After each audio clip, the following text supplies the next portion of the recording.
Hello students.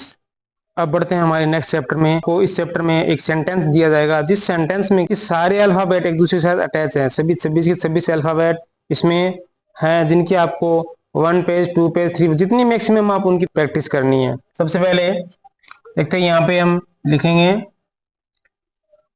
सी से बनाएंगे ए, और वैसे ही ए से। अब एक बात बताता हूं मैं कि जब भी आप लेटर्स लिख रहे हो, लिखो, उसमें प्रॉब्लम आती है। वर्ड होंगे, उनके अंदर स्पेस कितना रखना है, दो लेटर्स के बीच में स्पेस कितना रखना है, तो वो रखना है हमें एम के इतना।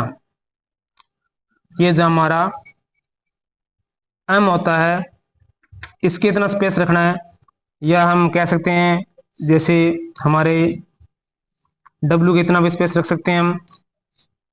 और मैक्सिमम कितना रखना है, यानी कि मिनिमम एम के इतना, और मैक्सिमम रखना है हमें एम और एन। ये दोनों हम लिख सकते हैं, इससे ज़्यादा हमें स्पेस नहीं रखना। मिनिमम इतना और मैक्सिमम इतना स्पेस हमें दो लेटर्स के बीच में रखना होगा। जैसे हमने लिखा यहाँ एक एम के इतना हम स्पेस रखेंगे, स्पेस के बाद लिखेंगे हम ए।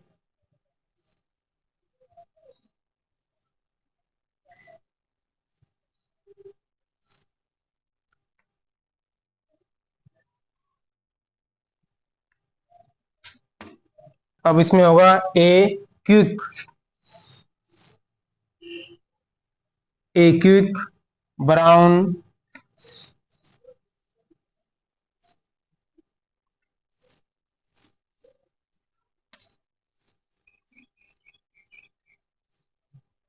ए quick brown fox.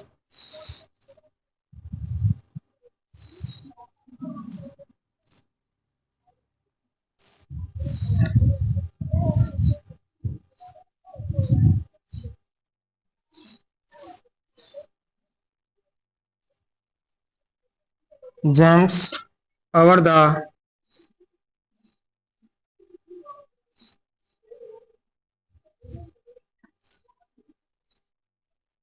over the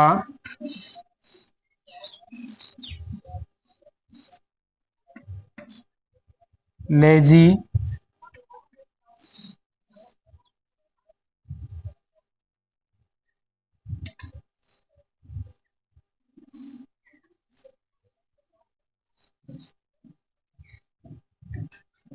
lazy dog।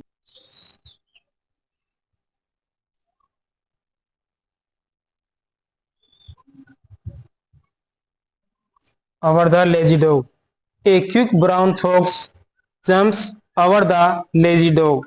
ये सेंटेंस होगा। आपको इस सेंटेंस को आप मैक्सिमम जितना लिख सकते हो उतना लिखिए, क्योंकि इस सेंटेंस के अंदर क्या होगी, हमारे सारे अल्फाबेट है, एक दूसरे के साथ अटैचमेंट है। कैसे में अटैचमेंट करना है, हर तरीका इसमें बताया गया सभी अल्फाबेट के साथ।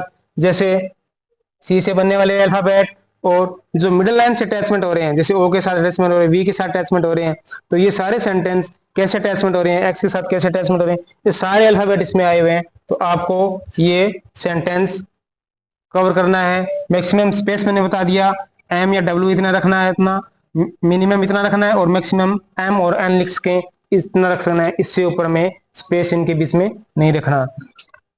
यहाँ मोस्टली कंप्लीट होता है हमारा। उसके बाद आपको होमवर्क के लिए नेक्स्ट लेसन के अंदर क्या होगा कि आपको कुछ ऐसे पैराग्राफ दिए जाएंगे जिनको आपको प्रैक्टिस करनी है।